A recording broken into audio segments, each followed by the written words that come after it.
ألبست نجلها الملابس النسائية وأسفلها حمالة صدر حمراء، وارتدهما هذا الغلام الهش في رجولته، عفوا الهش في ذكورته، فليس كل ذكر رجلا، فالرجولة نبل وفعال علية، إنما الذكورة تكوينات خلقية قد تحملها نفوس دنية.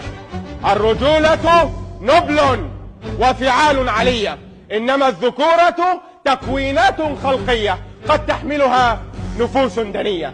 ألبست نجلاها حمالة صدر النسائية، ألبسته الخزي والعار ليخفيا ما ارتكباه من فجر ودمار. فأين هي من هند بنت عتبة؟ فأين هي من هند بنت عتبة أم معاوية بن أبي سفيان عندما رأت العرافة نجلاها في المهد صبية وقالت لها غلامك هذا سيسود قومه؟ فقالت لها الأم خسئته إن لم يسد إلا قومه، فساد العالم أجمعين. فشتان بين أم تربي رجلا فيسود ومجرمة تربي مجرما فيقتل ويخرب.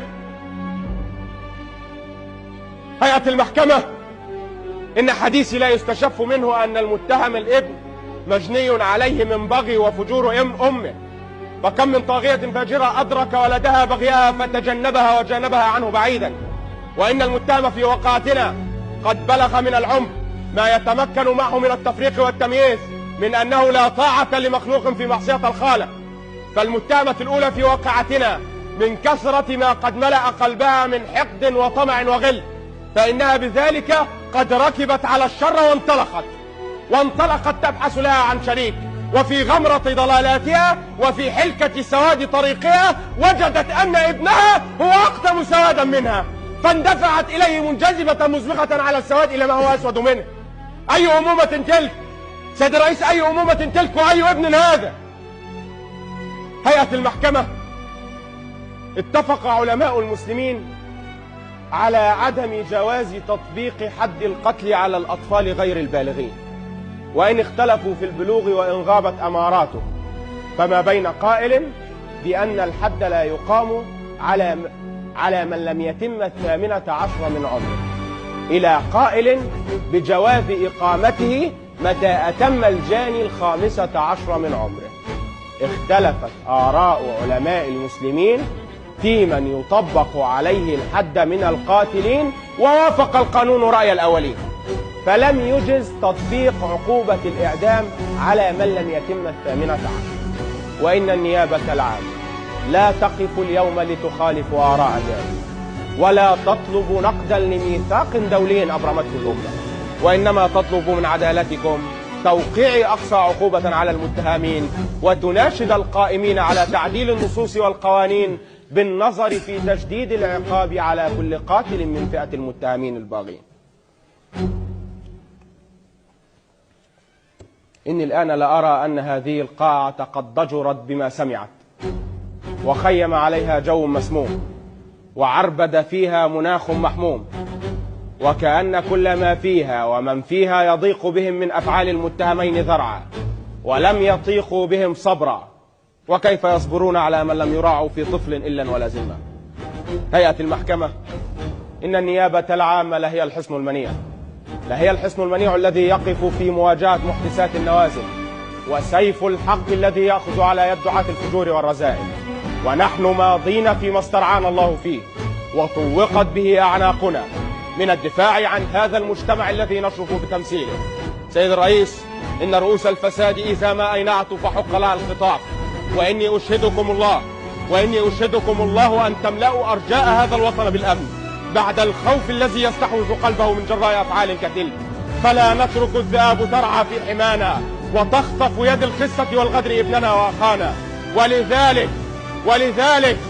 ولذلك فإن النيابة العامة تطالب بتوقيع أقصى عقوبة على المتهمين، وهي بالنسبة للمتهمة الأولى عقوبة الإعدام، العقوبة المسماة في مختلف الشرائع بالعقوبة الكبرى، فإن تلك العقوبة في بعض الدول ألغيت ثم أعيدت ثم ألغيت ثم أعيدت، فليتأرجحوا ما شاء لهم التأرجح، ويبقى شرعنا شامخا مجيدا تصديقا لقوله تعالى: ولكم في القصاص حياة يا أولي الألباب. هيئة المحكمة، أنتم قضاة الحق وكلمة العدل التي بها تنطقون، يتجاوب صداها في نفوس ناشئة ونفوس ثائرة ونفوس فزعة خائرة. اجعلوا حكمكم رسالة عدل وبلاغ عبرة وبشرة سلام، وإذا جنحتم إلى الرحمة فاشملوا بها النشر، وقد أوشك أن يلتوي والبلاد وقد دب فيها ذاك الداء الوخيم. أنتم أطباء النفس كما أنتم قضاة العدل، والطبيب البصير لا يني عند الضرورة الحاكمة، والقاضي الحازم يهذب بالزجر وهو في زجره من الراحمين. سيد الرئيس، زنوا ثمر طرح ذرع ما ارتكبه المتهمان، وزنوا بين روعة الرحمة وقد حلت بالبلاد والنشر، وبين ضآلتها إن هي حلت بهذين المجرمين العتيدين، ثم اقضوا قضاءكم والله معكم، إنه نعم الهادي ونعم النصير. وآخر حديثي دائما في موضع هذا قوله تعالى: وما ظلمناهم ولكن كانوا أنفسهم يظلمون. شكرا. شاهد فيلم شربات محمد علي الحرب سيد محمد منصور. حكمت المحكمة، قررت المحكمة حضوريا وبإجماع الآراء في حالة المتهمة الأولى شربات محمد علي محمد مسعود إلى فضيلة مفتي جمهورية مصر العربية لإبداء الرأي الشرعي فيما نسب إليها من اتهام، مع استمرار.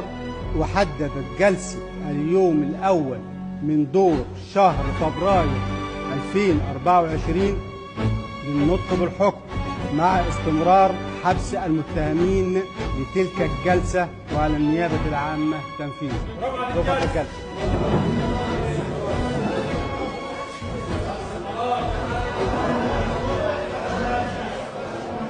لا تنسوا الاعجاب بالفيديو والاشتراك في القناة تشجيعا لنا لنستمر بنشر المزيد إن شاء الله.